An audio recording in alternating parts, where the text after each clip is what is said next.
या कहां पर बनी, तब तक का पूरा नेटवर्क ध्वस्त करने के दृष्टि से हमने इन्वेस्टिगेशन करना पड़ेगा। नारकोटिक्स का केस एक कोई केस नहीं हो सकता है। पूरे तंत्र को, उसकी पूरी इसके पीछे के बैकग्राउंड को ध्वस्त करने की दिशा में हमने इन्वेस्टिगेशन को करने की आदत डालनी पड़ेगी। जिस तरह से मैंने कहा बॉटम टू टॉप अप्रोच, इसी तरह से टॉप से बॉटम तक का अप्रोच भी लेना पड़ेगा। एक बड़ी मात्रा में गांजा या चरस या ड्रग्स मिलता है तो वो किसके माध्यम से उपयोगकर्ता तक जाना था, उसका भी इन्वेस्टिगेशन कंप्लीट करना पड़ेगा और वो इन्वेस्टिगेशन बहुत कठोर होना चाहिए। जब तक आप पूरी चेन को समाप्त नहीं करते हैं, ये पूरे नेटवर्क को ध्वस्त नहीं कर सकते हैं, इस पर हम कंट्रोल नहीं कर सकते। कुछ लोगों को जद में लेकर नारकोटिक्स के बिजनेस को कंट्रोल नहीं कर सकते, पूरे उनके नेटवर्क को ध्वस्त करने का हमारा प्रयास होना चाहिए। ड्रग डिमांड रिडक्शन के लिए राष्ट्रीय कार्य योजना के तहत यहां पर 7 पुनर्वास केंद्र चल रहे हैं। मेरा चीफ सेक्रेटरी महोदय और डीजीपी महोदय से अनुरोध है कि 7 पुनर्वास केंद्र में ये दोनों ने काम बांटकर 3-3 घंटा निकालना चाहिए और उसके अपग्रेडेशन की चिंता करनी चाहिए। 14 नशा मुक्ति केंद्र राज्य सरकार भी चला रही है। मैं मानता हूं कि ये सारे पुनर्वसन केंद्र और नशा मुक्ति केंद्र ये हमारी लड़ाई का बहुत महत्वपूर्ण योजना का हिस्सा होना चाहिए। जो ड्रग लेता है वो तो सिस्टम का विक्टिम है, जो ड्रग का व्यापार करता है वो गुनहगार है। उस सूत्र को ध्यान में रखकर नारकोटिक्स के सामने की लड़ाई हमने लड़नी पड़ेगी।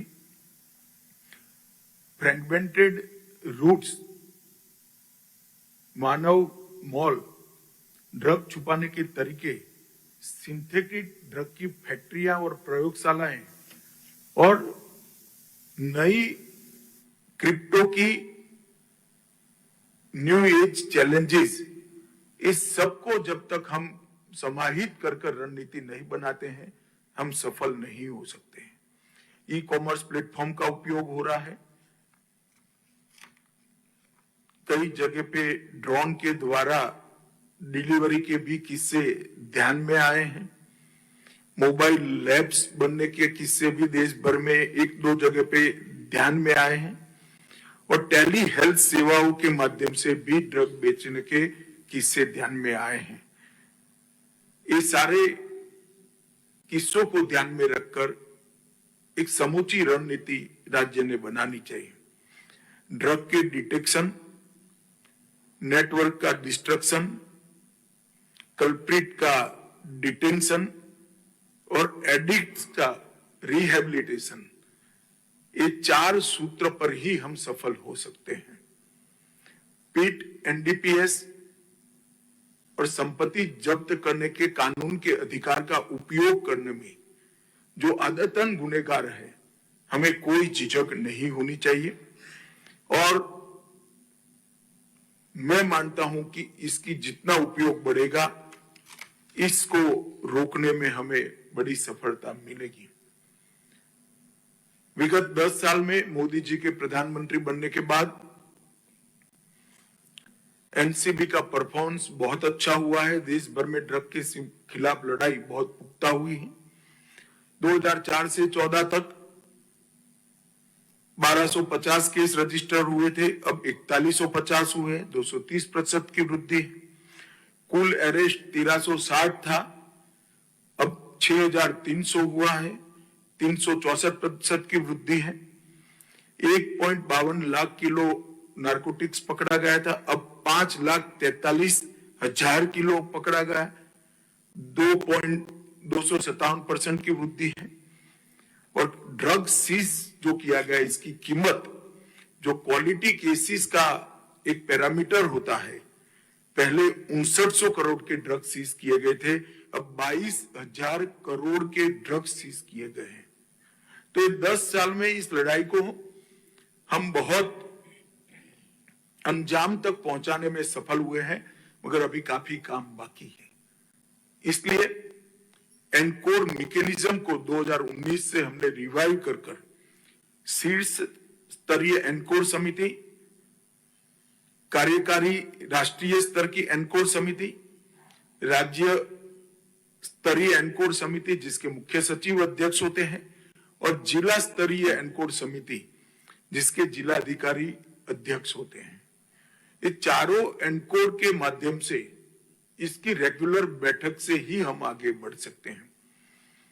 जैसा मैंने आगे कहा चर्चा में, एनकोर की हर मीटिंग मिनिटाइज होनी चाहिए, इसमें लक्ष्य तय करने चाहिए, ये फॉर्मेलिटी नहीं होनी चाहिए, और लक्ष्यों का तय किया हुआ उसके अचीवमेंट का रिव्यू भी हमने करना पड़ेगा, तभी जाकर हम कर पाएंगे।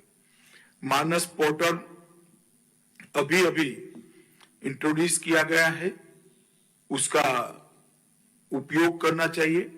कैपेसिटी बिल्डिंग के लिए आईगोट का उपयोग करना चाहिए, और ढेर सारे कार्यक्रम सोशल जस्टिस मिनिस्ट्री के माध्यम से चलाए जा रहे हैं, इसका भी उपयोग करना चाहिए।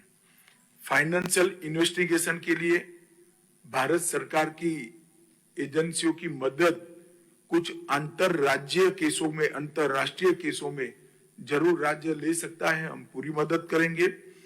और कुछ अंतरराज्यीय और अंतरराष्ट्रीय केस एनसीबी को अगर आप सौंपते हैं तो भी ये स्वागत योग्य इसलिए है क्योंकि आपकी इन्वेस्टिगेशन की मर्यादा के बियॉन्ड अगर केस का रीच है तो एनसीबी उसको कर पाएगा।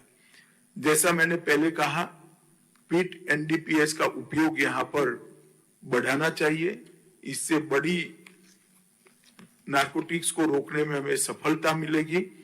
और जॉइंट कोऑर्डिनेशन कमिटी, ये तंत्र का भी बेहतर उपयोग करना चाहिए। फाइनेंशियल ट्रेंड और फंडिंग के सोर्स, इसकी जांच कर योग्य केस बनाकर संपत्ति की जब्ती को भी आग्रह के साथ करने का प्रयास करना चाहिए। मैं मानता हूं कि छत्तीसगढ़ एक विकसता राज्य है। कुछ ही सालों में छत्तीसगढ़, जिस तरह से छत्तीसगढ़ की नई सरकार काम कर रही है, एक विकसित राष्ट्र राज्य बनने की दिशा में आगे बढ़ेगा। हम ये प्रोसेस के साथ साथ विकास में सबसे बड़े अवरोध, हमारी युवा पीढ़ी की नस्ल को बर्बाद करने वाले ड्रग के दूषण को भी कंट्रोल करने का संकल्प करें और हम सब आगे बढ़ें।